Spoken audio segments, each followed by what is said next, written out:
Hey everyone, it's Evgeny. And Anastasia. Welcome you to the Allcorrect Gamedev Show. And with us today, Barry Keating, game writer and screenwriter. Hello, Barry. How are you? I'm good. Thank you. Thank you for having me. Thank you for joining us today. To begin with, tell us about the first ever computer game or video game that you ever played. I think my first real memory of a video game and kind of being sucked into that world was I went to my cousin's one day and he got this, he had a Commodore 64.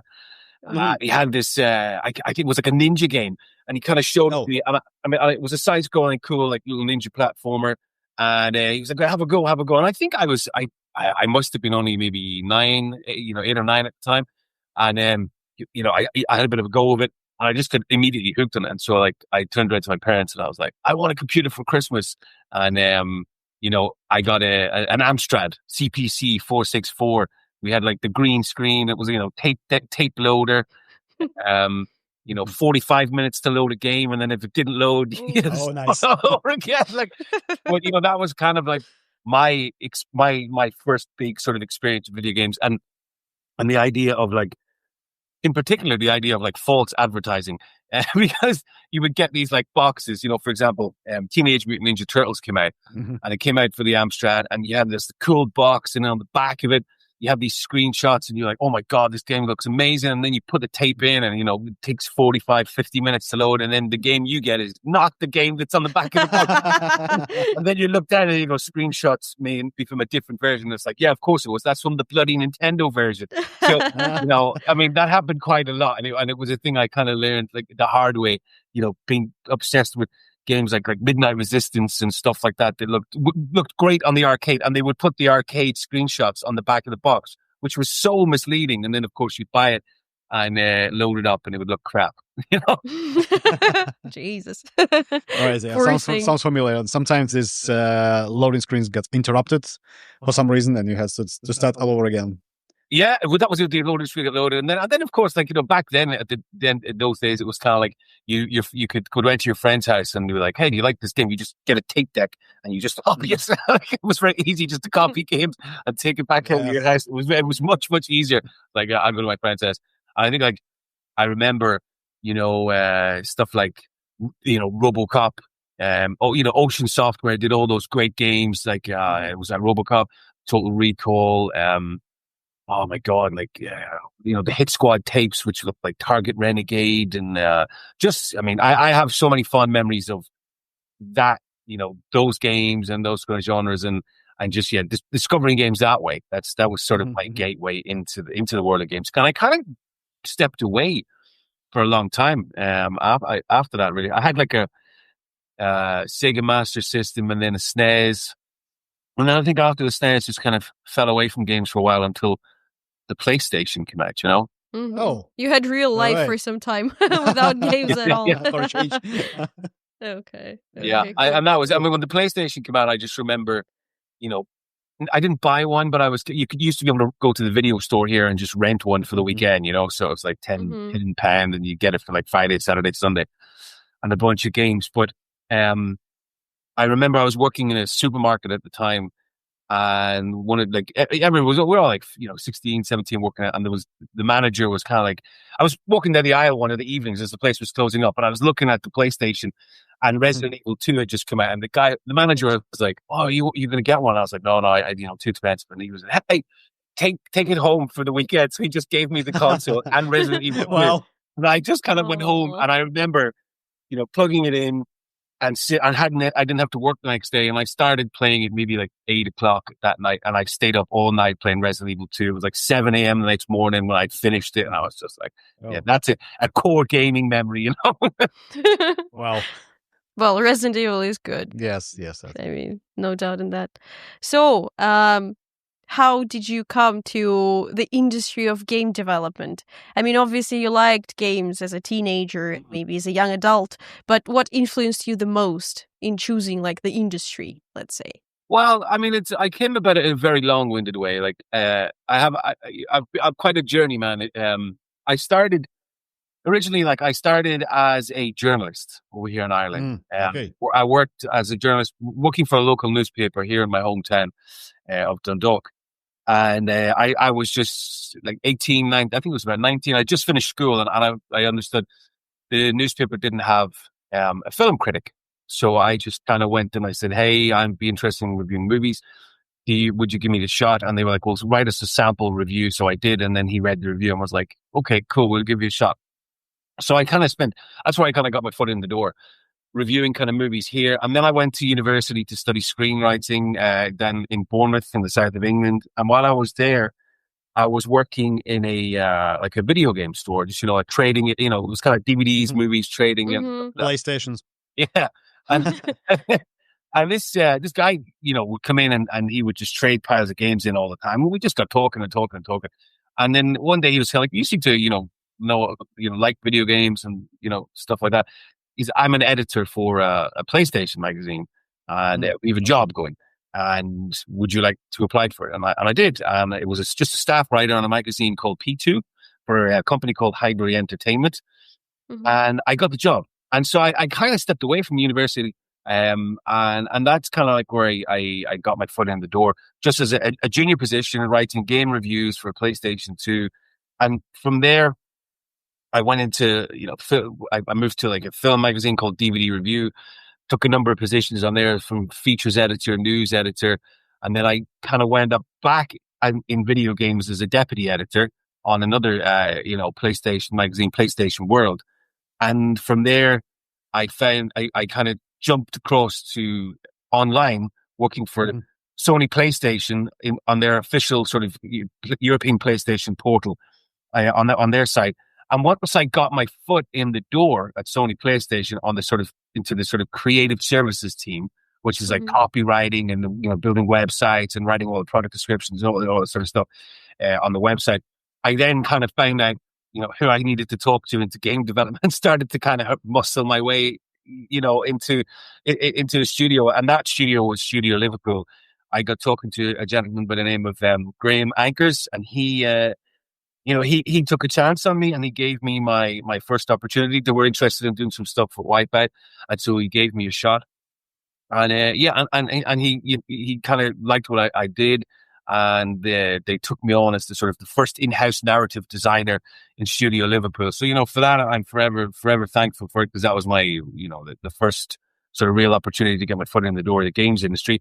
Unfortunately, I was living in London and just relocated from London to Liverpool, and that dream lasted only 8 months because Studio Liverpool was closed down. It was very unfortunate because we were working on some fun stuff, but they decided to close the studio, and it kind of everybody just kind of disbanded. So that was the end of that dream, and then I guess that's how I got in, and there was a little bit of a lull, I suppose, where I was kind of. I don't know, like I fell back into games journalism, and I was in that position where you'd only work the one job for 8 months, and I was applying for game writing jobs and just not getting anywhere, I really wasn't getting anywhere because it was like, you don't have the experience. I didn't get long enough. There's nothing to show for it, even though it was Sony PlayStation. So that was a bit of an uphill battle. But I fell back into journalism, and again, for that, I'm always super thankful, because a lot of people I worked with in the world of journalism kind of helped me out when I got, that whole thing kind of collapsed on me. So that was great and really appreciated. And then I got a job working I just started doing loads of tests. I moved back to Ireland and started just doing tons and tons of, narrative design, game writer tests. And eventually I got a job at Gameloft in Madrid. So I relocated to Madrid, and I worked on a number of different projects there for 6 months before I came back to Ireland and decided to then focus on writing feature films, because just before, so that's kind of how I did it. So just before I had moved to Madrid, I finished my first movie script, and I didn't think anything was going to happen in that. I kind of handed it over to my friend, and he was like, "Oh yeah, we're going to shoot it." And I was like, "No, you're not. I don't believe what you're saying." and then a few months into the job in Madrid, he sent me this trailer, and he's like, "Yeah, we made it, and it's Franco Nero was in it. It's coming out." And my contract was coming up at the end anyway of Gameloft Madrid. So I finished up the 6 months, and I just, I came back home and I started to write feature films for a while.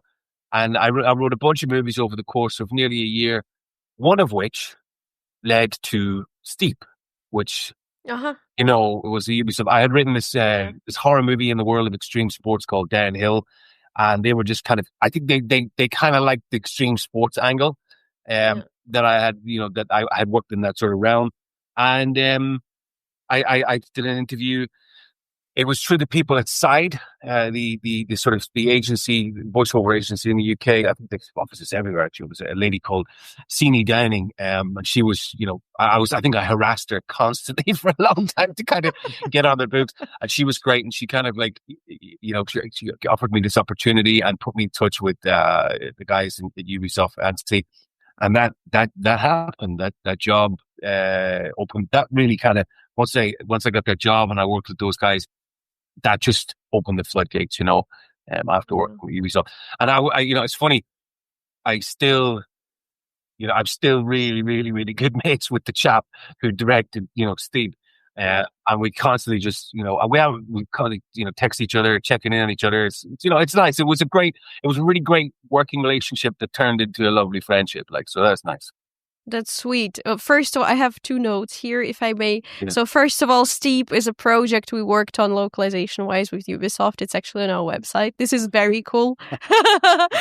And then also, you said you worked as a film critic for a newspaper. I've always been wondering, you know, as I was a kid, those jobs like restaurant critic or film critic were very lovely to me somehow. Because, you know, you get to watch something and then you get to shit all over it. Yeah. Is it like that? What's the criteria of being like a film critic? What no, is it? See, the thing is, I when I first started out, I mean, I was like, I think I was like 18 or 19 years of age. So this was just insane for me. I had just finished school.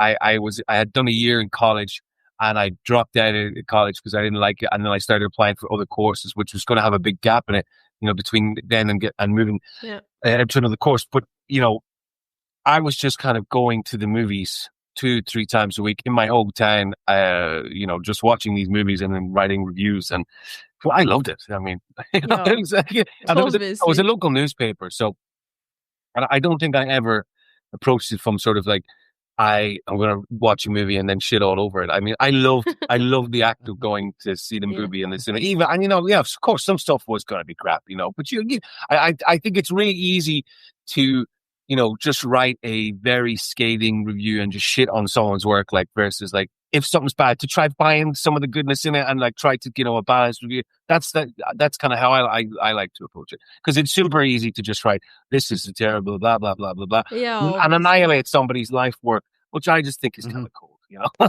Yeah. It's just me being a bit toxic. So I woke up and I chose violence. For some reason.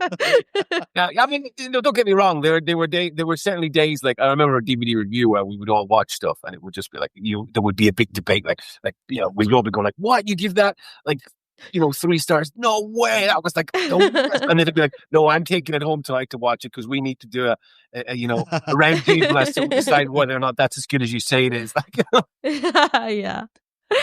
Let's get back to the screenwriting. You said that you wrote your first scripts, but how did you come up with the idea of doing that? Well, actually, that one, the first one that I got made was through a friend of mine, Milan Totorovic.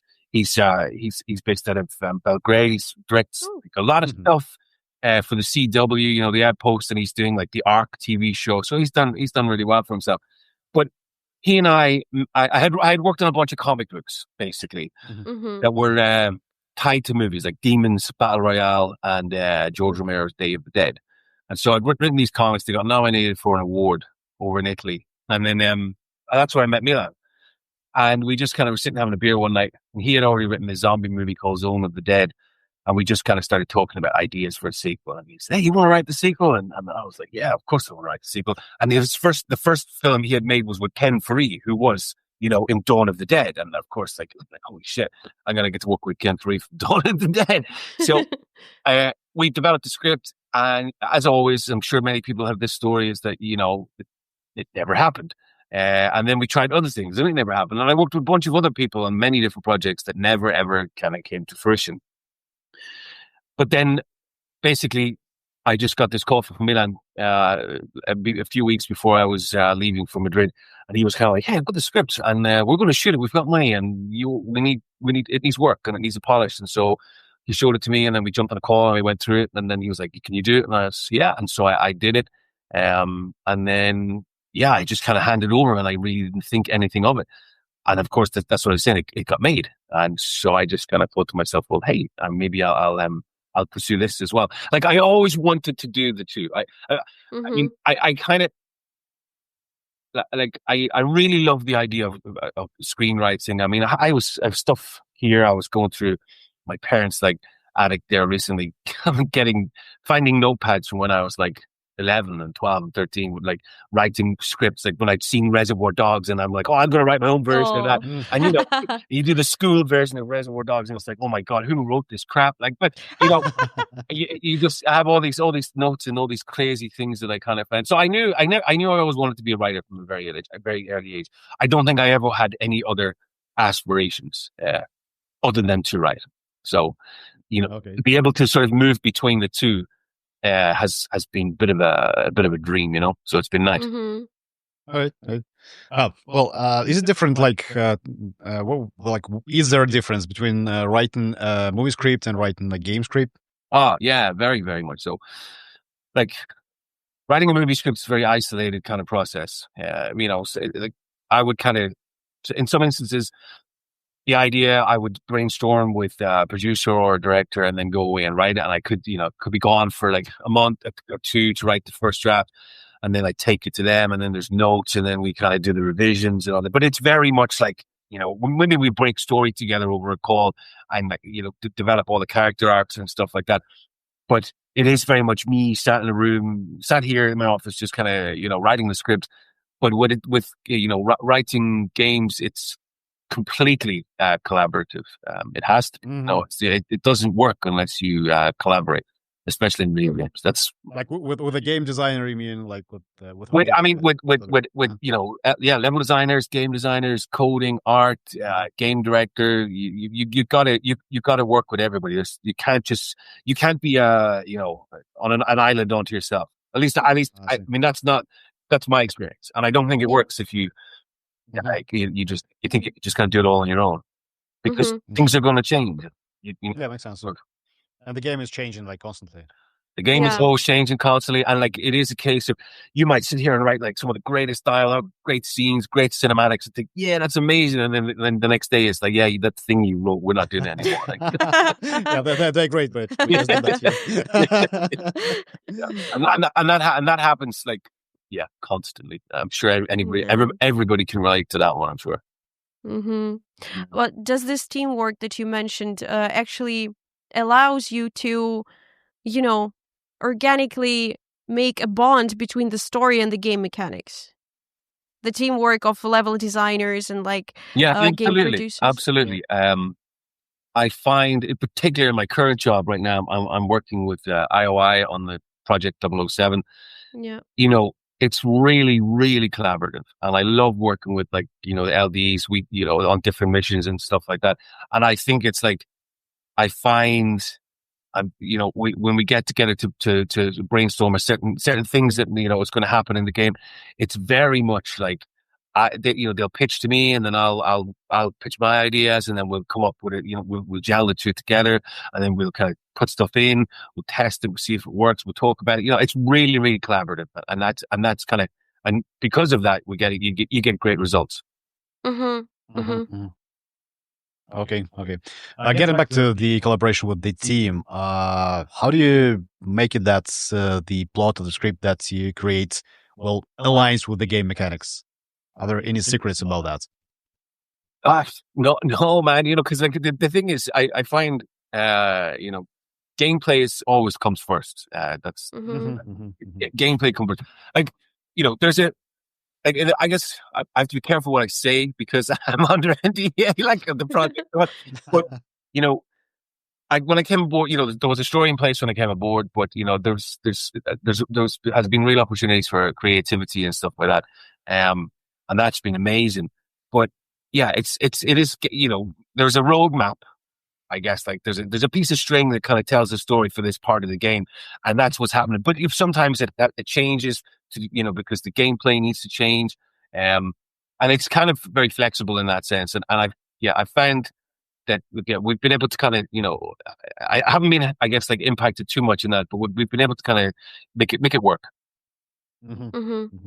I have a question here, a kind of subsequent one, but maybe not. I don't know. So basically, we have people who come to us with an idea, right? And their idea is great, but they don't know what the game is going to be about. Not about, but like, how do I explain this? They don't know the game mechanics that they're going to imply into the game. What comes first, the chicken or the egg? I mean, the game mechanics or the plot. What is there first?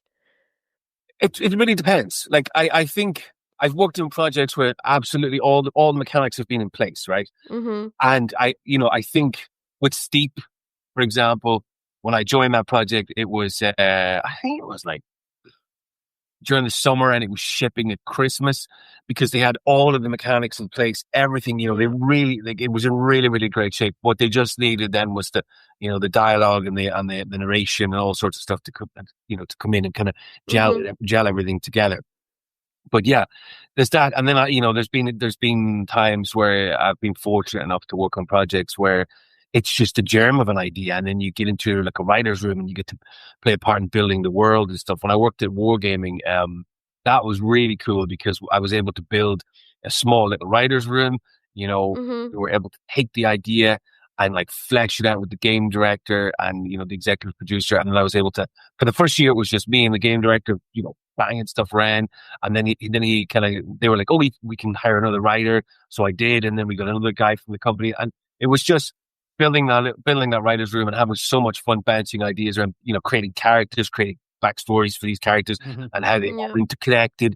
And, what we were, there was things like, we were able to create comic books based off this. And then, so it was really, really cool. So yeah, I worked in situations where mechanics have been in place, or, it's a ground zero job, or I've also worked, in projects where, there's just a lot of stuff is still in flux, where there's a mechanic we think is in there, and then it's like, no, it's not working, we're going to throw it out. So you got to rewrite around that. And, so that does happen. I guess like many different situations.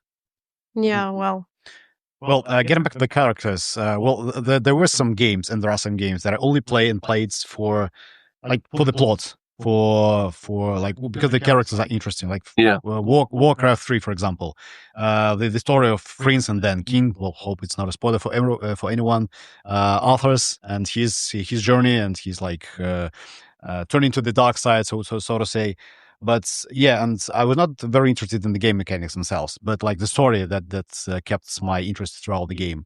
How do you create the characters that are both memorable and like interesting for the players to watch? Yeah, I mean, that's the 64,000 question, isn't it? Like, I mean, I'm lucky enough kind of like to work on projects where there's always been other great people sort of to bounce ideas off, like, and to talk about like, who is this character, what makes them tick, trying to kind of, on the surface of, okay, here's the hero character, like what's their, diving into their background, into their flaws, their fears, all sorts of stuff, trying to pull out these things, and then find ways in the story to play to those things, to kind of, so these people aren't just kind of, killing machines or unstoppable, things like that. With Steep, I guess, for example, it's you're the character, so there's not a whole lot.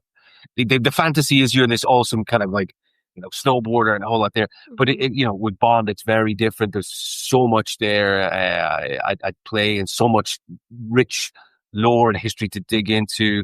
Sifu was a really great fun to work on, and I think like looking at that character and that particular journey was very interesting. But yeah, it helps to have a great team, and I think bouncing ideas around and trying to decide like like I said, what makes this character tick, what's their strengths, what's their flaws, and then obviously like creating a good villain to sort of mirror them and bounce off them, and then like support characters. So because like you look at, I guess, I'm trying to think, you look at the GTA games and they've got great support players. You look at the Red Dead Redemption 2, what a great band of characters that are there. You look at like The Last of Us and it's Ellie and Joel's story. And then there's it's great. Like, I think it's like, and then of course, like you got stuff like, for me, I love like, the Batman, the Arkham series.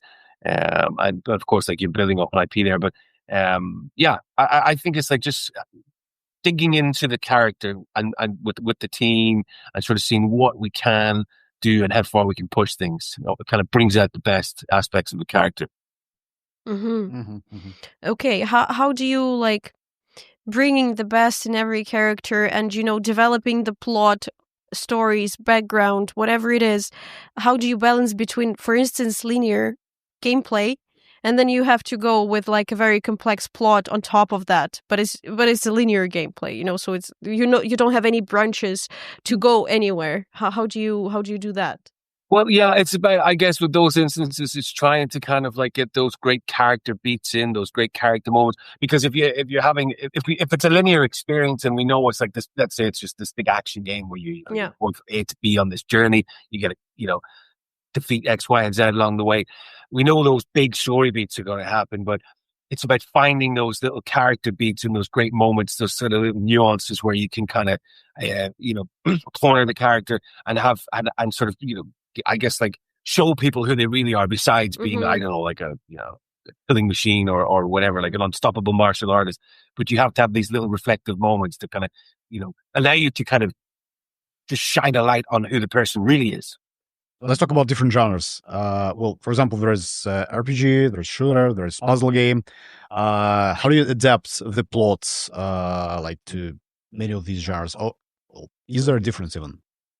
I don't know. I don't think so. I mean, I just kind of, I've worked in many different genres, like sports game. And then I worked on, I remember for Ubisoft Paris, one of the romantic virtual novels, like City of Love Paris, which was basically like, Sex in the City in Paris. And you just kind of play this character, you get into different relationships. And that was really interesting and fun and kind of experience to try. That was right after Steep.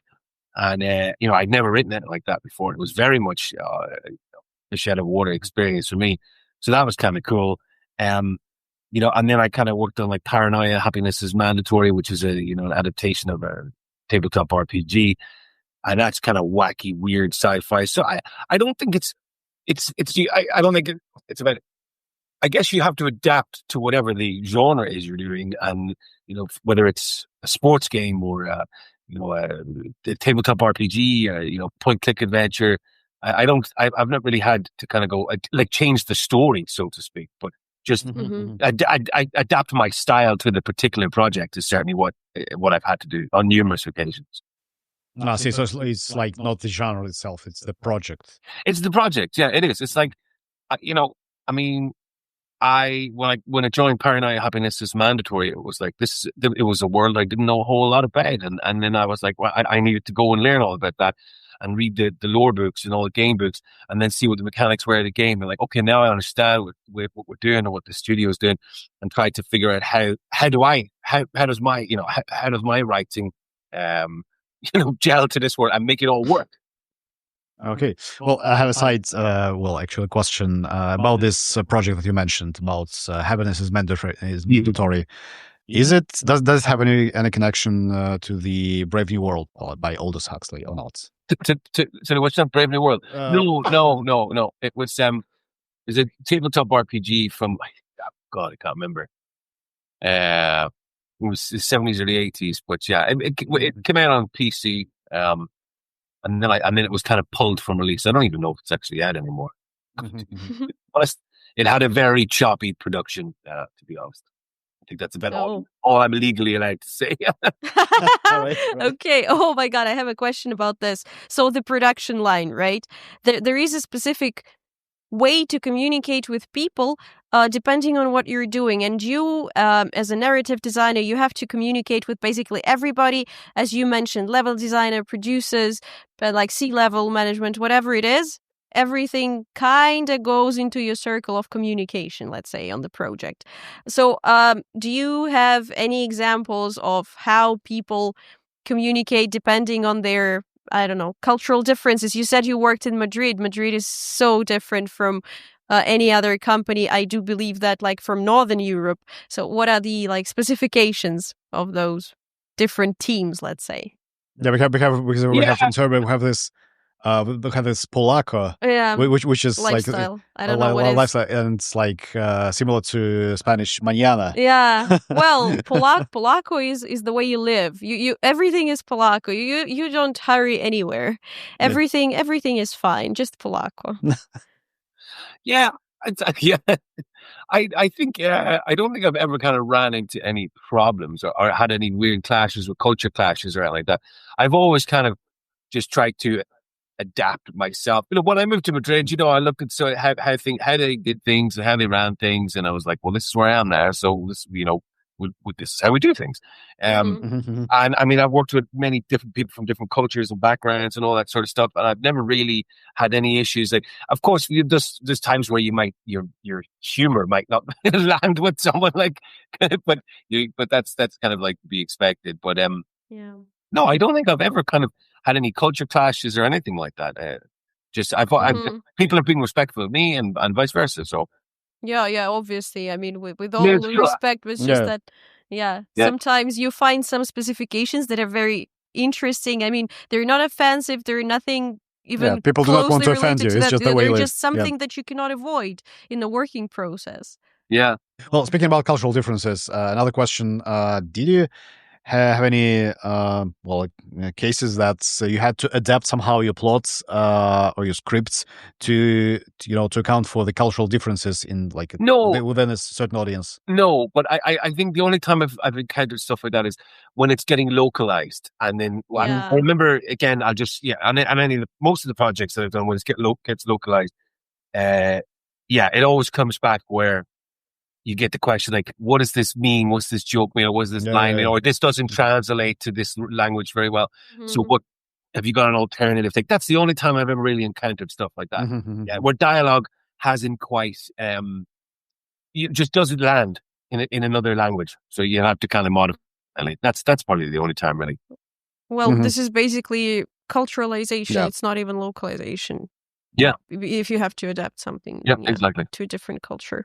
But that's cool. So you talk to localization agencies or like freelancers too as part of the team, like writers. When I guess like I guess for example with Steve, they had a localization team, and I would deal directly with those guys, answering all the questions and stuff like that.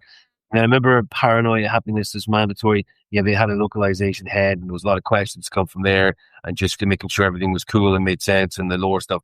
But yeah, I didn't deal with any agencies, so not yet. Okay, so it's like the internal localization team, and then the localization team deals with everybody else. That's it, because it's like you deal with somebody in internal, and then of course, I've no doubt in my mind that they were talking to that question that come from an external localization team. Most probably, but okay, that's cool. All right, we are localization, and we use a lot of tools. We have computer-assisted translation tools for art production. We have whatever it is, Jira, Asana, whatever.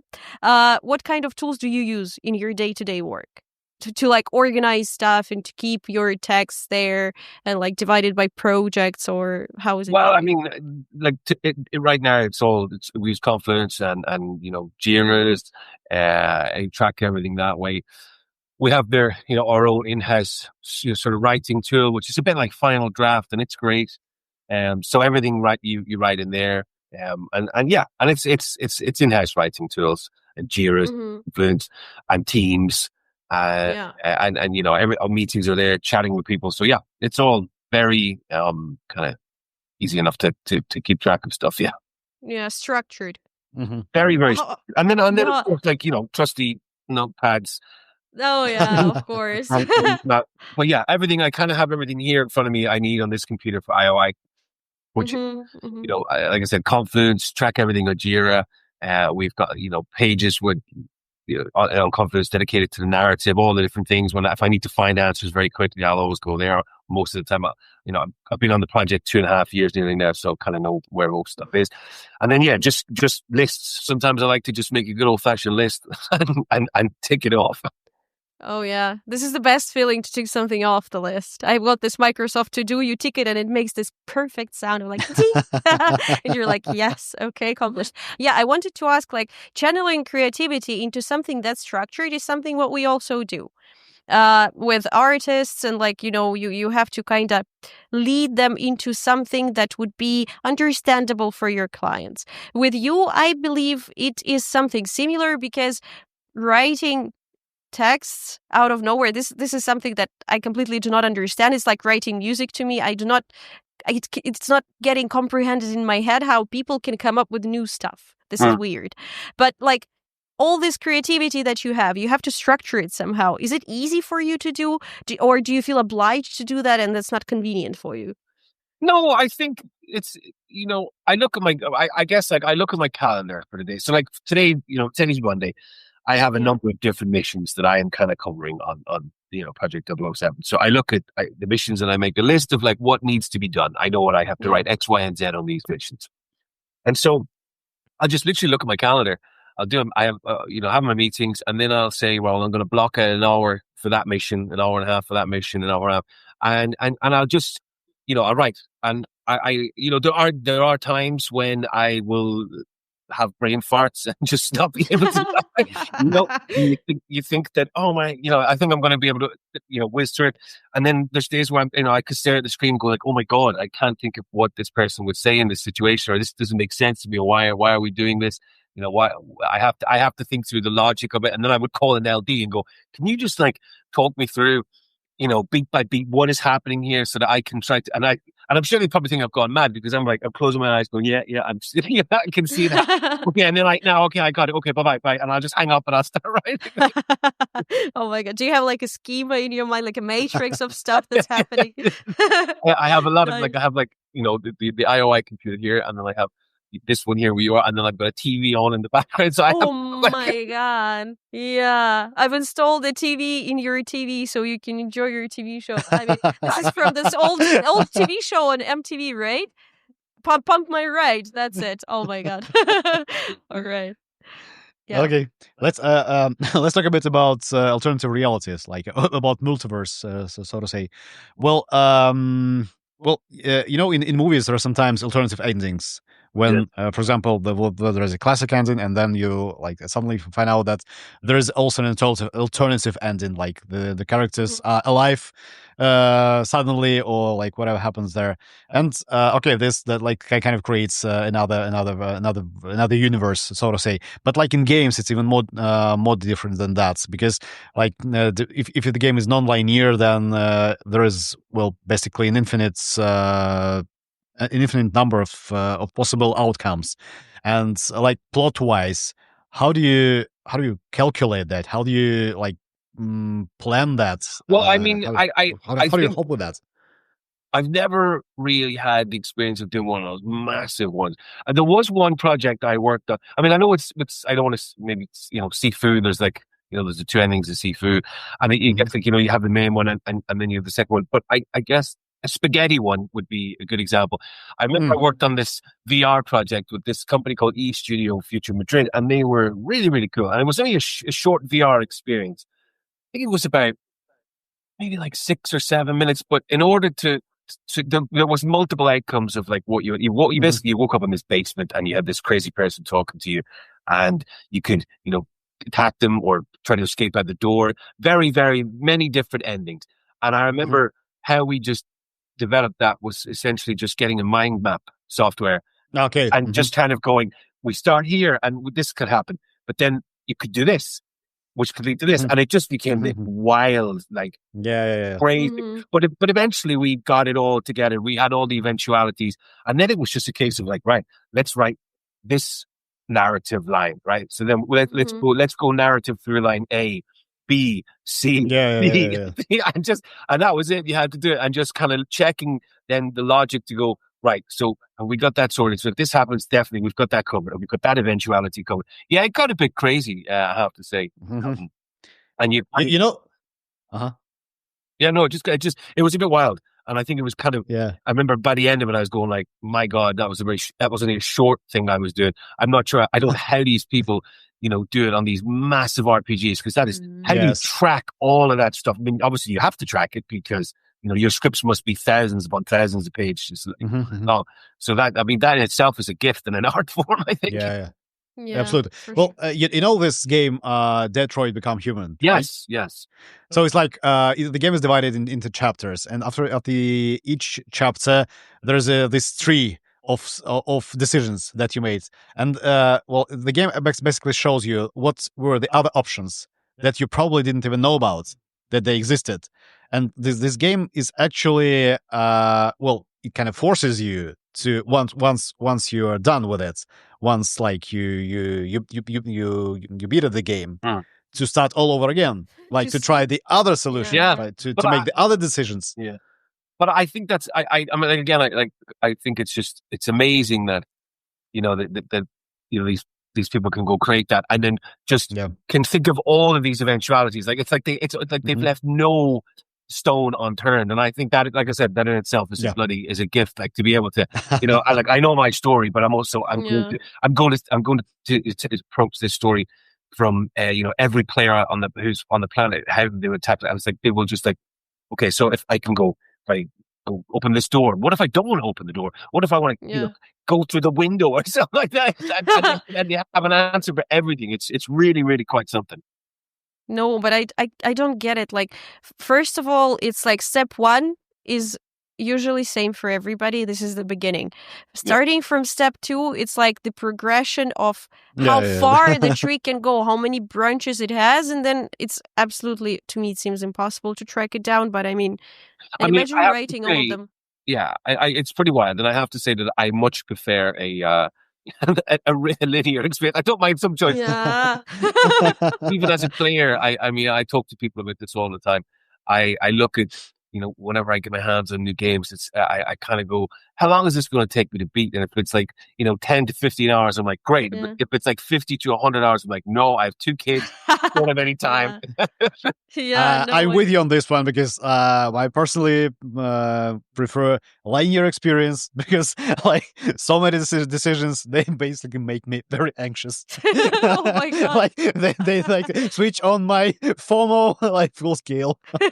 No, exactly. That's it. I mean, maybe when I was, in my 20s and I had or even like a teenager, I had all this time in my head. Now I'm like, I really love playing games and I just want a great linear experience that I can get through in like 15 hours, maybe 20 if I'm feeling generous. Yes. No, but even 15 to 20 hours, imagine you can spend 3 weeks every day easily playing for a bit. That's a long time. But that's it. But and then games, 100 hours. What the? Yeah, oh my God, but even those 15 to 20 hour games could take me a couple of months because I'm life gets in the way, Yeah, yeah. All right. You mentioned you have 2 kids. Do you allow them to play games, or are they too small for that? Well, not my daughter. She's 5, so we kind of keep that away from her. But my son is, he's 9, and he absolutely plays games. And I mean, I've gotten in a lot of trouble introducing the games into the house a little bit too early, probably. He does play games quite a lot. We just finished It Takes Two, so we're kind of getting ready for Split Fiction, which is coming out. I think very soon. Most of the time, but he plays a lot of Minecraft and RPG stuff and things like. He loves. I think one of his favorite games was Grounded on Game Pass. He was a huge fan of that. He loves these kind of like RPGs and looting ones and building mechanics and all sorts of stuff. Something he can get lost in for ages. So I kind of keep an eye on what he's playing, and he's got. I got him. He's an Xbox in his bedroom. Like you probably should. Oh my God! Imagine an Xbox in your bedroom. That was a dream in our times, I would say. And now it's just a casual thing. You probably have one in your bedroom, and your dad has a new one in the living room, and whatever. Okay. Yeah, regarding the age, why I asked about your kids, because this is basically the question that I wanted to ask. Like, do you take into consideration the target audiences of the game when you write your scripts, and how do you do that? For like, age rating for games is so different. Mm. And it like sometimes it actually depends on the amount of violence and stuff that happens in the game, which is basically the plot. Mhm. So how do you do that? Oh yeah. I mean, I always know like what exactly who's our audience, and what rating we're going for. I think pretty much every time started on the project, it's always been like, oh, by the way, we're a 16 or 12 or an 18, so you can say X, Y, and Z. With Sifu, it's a hardcore. It's a revenge story. It's it's a guy on a warpath, killing people and kicking the crap out of everyone, and it's super like violent, and it's a martial arts movie. So I knew the audience for that. We've a very strong idea of who the audience is for Bond. Same with Steep and Riders Republic. I know we have a good hook on the audience there, and what we can and can't say, and yeah. I've always had I always get a good briefing before diving into a project, and yes, I'm always very conscious of that when writing stuff. Absolutely. Okay. Great. Also about age, there's a rating for the ages, like for teenagers, for people like below a certain age.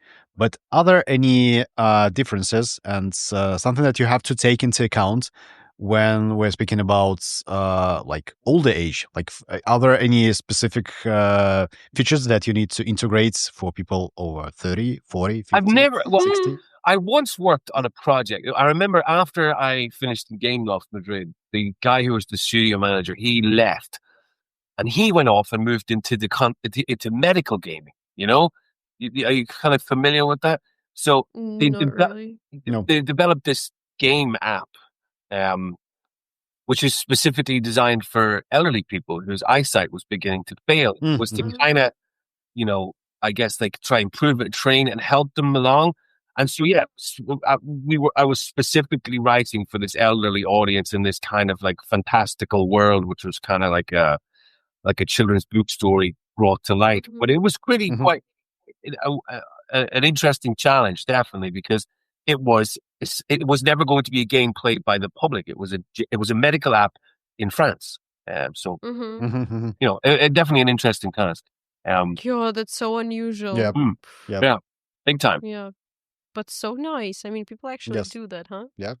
I think it's called Odyssey, and it's still around. And it's really kind of it was quite cool. It was fun. I had no clue how to begin when we started, and he was like, "We're doing this thing, and it's kind of like medical." And I was like, "I've never heard of this. How does this work?" And so it was a really interesting kind of challenge to kind of to do it. And plus, it was kind of nice as well to be able to do that. Yeah. Cool. So yeah, when you don't know where to start from, or in the middle of the project, you feel like this stuttering, you don't know what to do next. How do you like deal with that kind of a situation? Lack of inspiration, let's call it.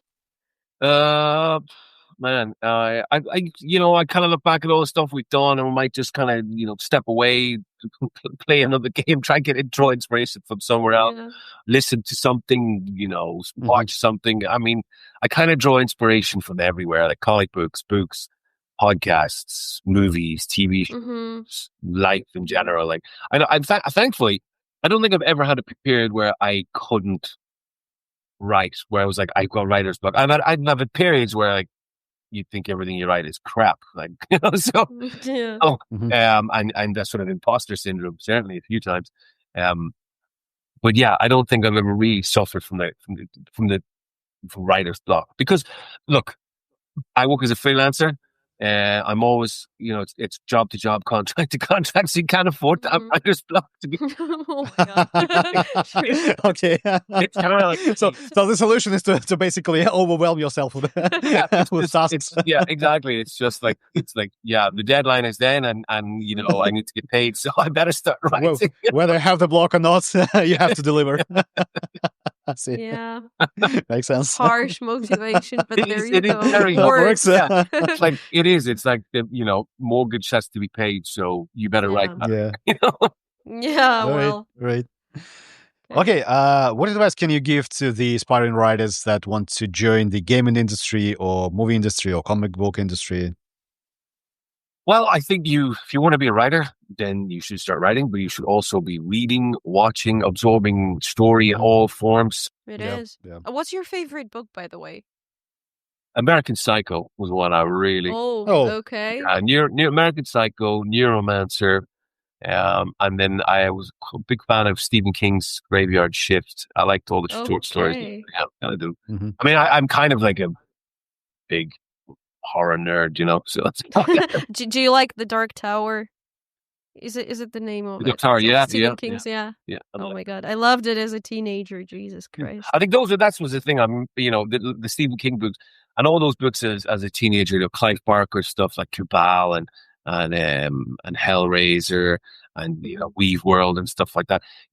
When you're a 13, 14-year-old teenager reading these horror books, and it's like you flick through and it's like, oh my god, page 41, that dude's head exploded, and you're like, oh my, and you talk about and you would read all those horror books, and I remember just being terrified reading these books because you'd watch the movies, which is cool, but sometimes the books would just really get inside your head, like so. Oh yeah, Mhm, for mhm. sure. Books are so much better with that. Mm. And, I mean, playing with your imagination and stuff. Yeah. I mean, I enjoy it immensely. I'm currently hooked on the Reacher books at the moment.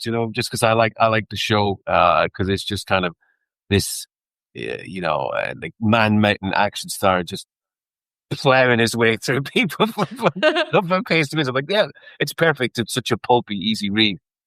Yeah. All Okay, right. okay. Is there a game that you would love to contribute to, like any game? Yeah, I've always loved the Resident Evil series. One of my favorite games of all time. I remember this as a journalist getting to see it for the first time is Dead Space. A huge Dead Space. Dead Okay. yeah, huge fan of that, and it was just fantastic. I really really loved the world, loved It's it. a great game. Yeah, and then I love the remake as well. I think Yeah. they did a Yes. great job. Yes. And so there's that one, Resident Evil 4 and Resident Evil 2, definitely games of which I would have loved to have worked on. What else? I've always wanted to, a dream project, would love to do a Call of Duty game. Just that whole, like, shoot people, just write a project like, explosion on page 1, explosion on page 2, end of page 3. It's so bombastic, out there. I'd love to get my hands on something like that. Cool. And then, you've got stuff like the obvious, we did the ones that people tell you, like Red Dead Redemption. I loved the first Red Dead Redemption. I thought it was just one of the greatest kind of all video game endings I've ever experienced. So yeah, those things like that, I would love to get my hands on. Nice. Right. I felt like I was listening to a boy talk, because women who I talk to who are in the game industry, they're not most of them, obviously, but some of them were like, yeah, I would like to write a visual novel. And then there you go. I want to make an explosion on page On 1, each page, on yeah. page 2, page 3. Well, I Oh mean, my like God. it is. I am just a big child at heart. Like, I mean, I get to play, make video games for a living, and I'm just gonna I'm embracing that. It's like, I love it, and when I work on the horror movies and stuff like that, I get to go wild. It's like I get to, write these, create monsters and kill people off and have a blast doing it, and I Yeah, it's cool. it's fun. So I want to write movies where I get to blow shit up. Oh my God. All Okay. right. Maybe there is a game that has impressed you very much, like a recent one, let's say from 2024. Something. Well, I'll tell you, actually, I was looking, I was having a think about that. I'm late sometimes to stuff, and one I was very late to was Ghost of Tsushima, and Mhm. I was late to that. I got it. I bought it. I remember buying it like on day one. I have this really bad habit of buying stuff on day one because I'm like, I want to support the studio, and then I buy it, and then it sits on. Yeah. And I'm like, oh crap! So I got around to it, and I finished it, and I absolutely loved it. I just thought it was beautiful looking. It was a brilliant story, brilliant characters, just the atmosphere, everything about it. Yeah, definitely one of the most. Yeah, just a really, really great experience. And kind of recently, I am in the last week. I bought myself a Quest 3 and the Okay. Arkham Shadow on it with the Batman, and it is actually. I'm like, wow, they have nailed the Arkham verse Rocksteady in VR, and it's so cool. The fighting is amazing. It's a workout in itself, like, because you're kind of like, you have to hit, you have to uppercut, and you really, really go. And I say, like, my wife was looking at me on the sofa going like, wow, he looks like a real dickhead. but it's fantastic. I mean, it is like, I'm in the Arkhamverse and I'm Batman, and I literally am Batman. And you point up here and you push this button and you kind of fly up on your hook, and then when you have to fly, to glide, you hold the triggers, you put your hands like this, like you look like an absolute. It's so good, and I'm really, really, really enjoying it, and I kind of was like, that is a world class experience and immersion. I'm loving it. Yeah. Cool. Everybody's dream, I guess, to become Batman. Yeah, for 15 hours. And it's funny, like the same company did Iron Man, and I had Iron Man, and I'm like standing there, trying to fly. Great. Oh, that's cool. I bet it looks very funny from the side. Like you're seeing your world, and your wife is there, like, oh my god, this nerd. No, because you do look ridiculous. Like there's one game that I got called Phantom Ops, by a company called End Dreams. They're kind of really cool VR guys. And the whole game it's basically Metal Gear Solid in a canoe, and like you're kind of canoeing in this thing, and it's just like, I'm sitting on the sofa, kind of going like this, and then like picking out a gun and go shoot people, and then you kind of duck it down like this, but you look so silly playing it, but you don't care. It's great. Yeah, of course. I mean, that's cool. That's the magic of it. All right. Well, that's probably the last question from us. What do you think the game industry will look like in 5 or 10 years from now? Well, man, it's hard to know. What's the world going to look like in 5 or 10 years? Oh, yeah. Man, so, I mean, I don't know. Like, I mean, I already kind of touched upon it there with the fact that, so many layoffs, and it seems to me that the games industry is changing. And I will be very interested to see where we are in a couple of years' time, let alone 5 or 10 years, to be quite honest with you. I hope. I think it's going to be different. I wonder if like big, massive AAA games are going to be sustainable. Will we see? Will it, be smaller stuff? I don't know. I honestly couldn't tell you. I don't have an answer for that one. Because I really don't know. I mean, like I said, I'm worried about the industry, and I see all this, see people I know and losing jobs, and it is a little bit concerning. So I don't have an answer for you in terms of like where I see the industry. I hope it's here and healthy, and all my friends are back working in games, because I sure as hell don't know what else I'm going to do. Yeah, well, you do have some options. You can go to the film industry. Yeah. But even that's taking a hammer as well. So it's like, where you're kind of like, I want to continue to write for a living. I don't know how to do anything else. So I hope I can continue to do it for as long as possible. I'd love to. I don't know if I believe in the idea of retirement. I want to be sat here behind this desk, kind of, an old age, still banging out stories. Yeah. I feel you. But that's cool. I mean, that's a good idea of spending your elderly years, let's say. Yeah, I would love to. I've never taken a crack at like writing a novel. I have the fear, where it's like, I don't think I could do it. So maybe one day I'll take a stab at it. You've got all the time in the world. Hopefully. Yeah, but wait, another question. So, like, in the next couple of years, is the gaming industry going to be enriched by Project 007? I hope so. Your prediction. I mean, hope so. With no, good enough. Yeah, I mean, with no release date set. So, I mean, but I hope everybody likes what we're doing. I'm really, really super proud of it, and I know everybody on the team is really proud of it, and there's such cool buzz around it when we kind of show each other the stuff, when we get to show it in the company. So, look, fingers crossed. That's all I can say. Okay. Okay.